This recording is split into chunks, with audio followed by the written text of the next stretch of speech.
guys.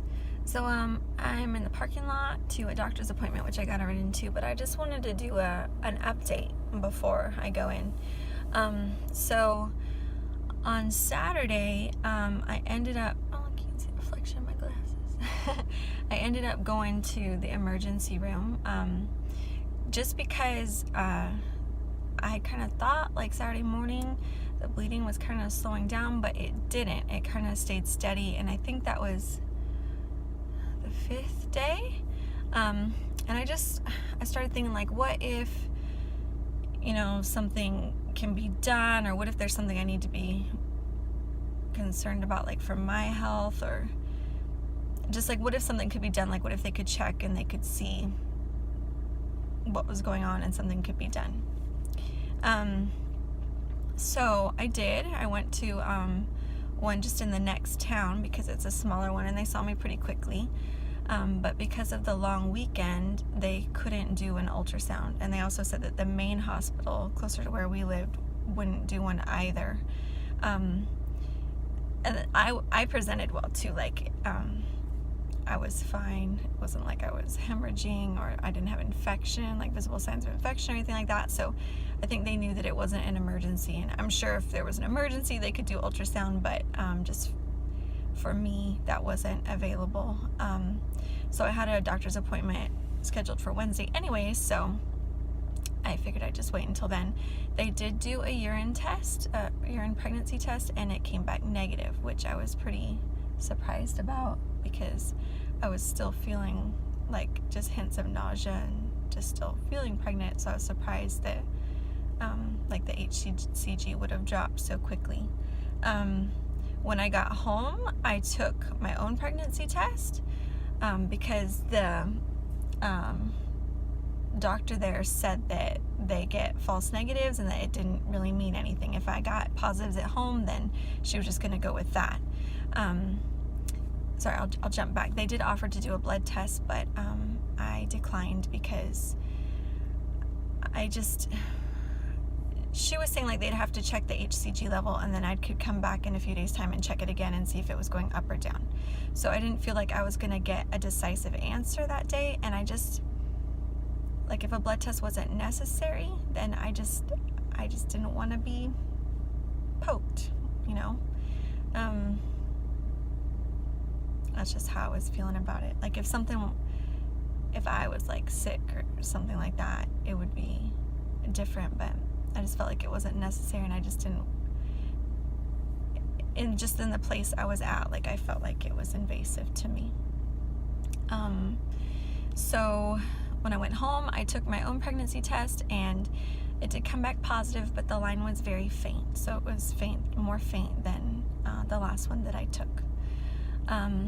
So yeah, I left it a few days. Then last night, just in prep for this appointment today, I just felt like I wanted to be prepared. So I took another pregnancy test, and it did come back negative.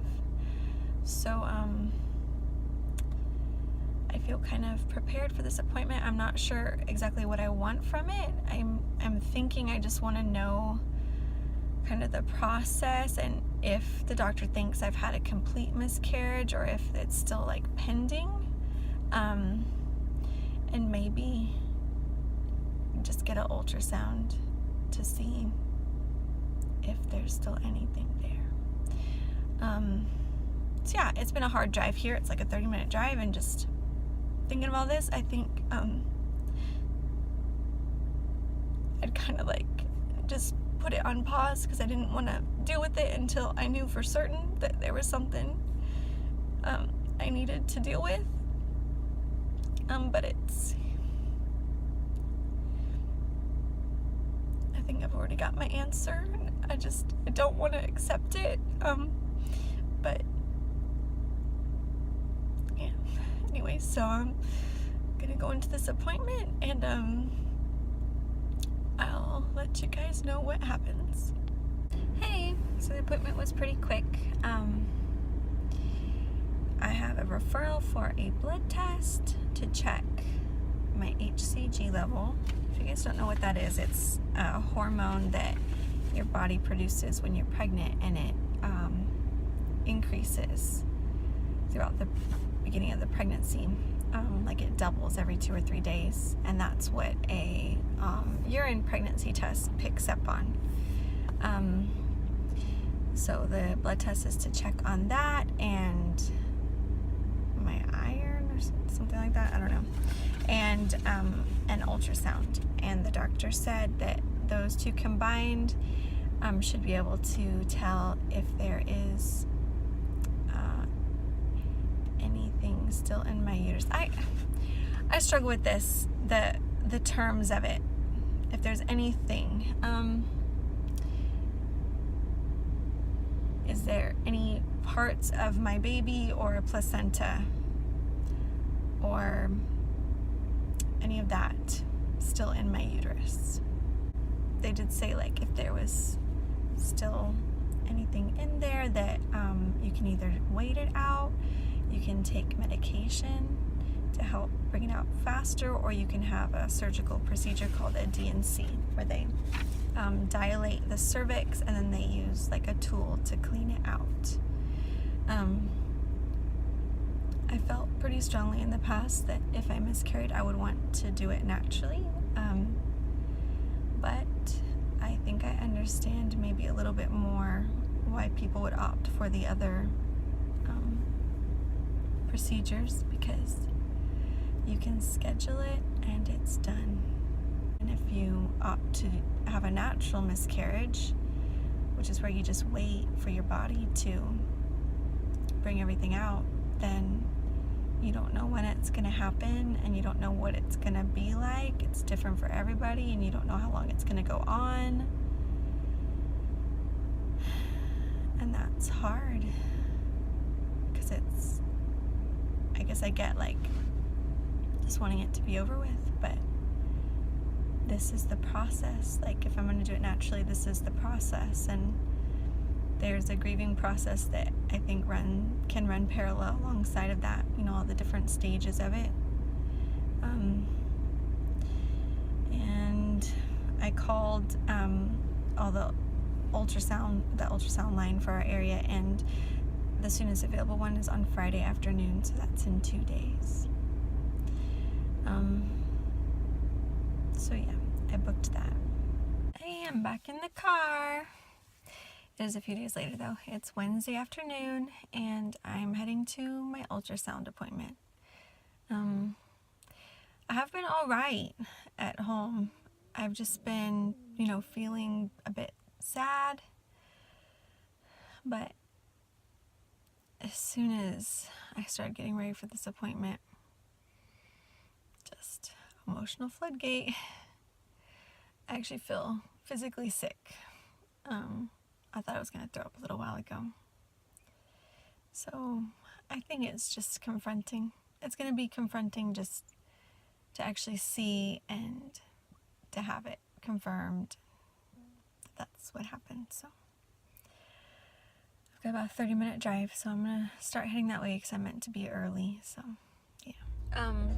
Just something else I forgot to mention. I am feeling very angry. Like, I feel kind of sick and very angry. So I don't know what that's about, but I'm sure I probably took it out on Juan. I thought I was mad at him, but I'm probably just mad. Hey guys, so I'm back home now. Oh man, it's hard to say it in words, like what the right words are. They didn't see anything in the ultrasound, so there wasn't anything left. So I'm definitely not pregnant. I did know that since the test came back negative. I guess the biggest emotion I was feeling was relief that the actual miscarriage was completed, that I wasn't gonna have to go through more and then, you know, maybe have to have medication or maybe have to have a procedure. It was really hard going through the process, so to know that the physical part was finished was a relief. And now I just gotta continue to work through it emotionally. I'm sure a lot of people watching this have experienced it, and I wanted to share it because, in the beginning it was going to be us sharing about our pregnancy and another baby, and then it turned into this, the loss of a baby.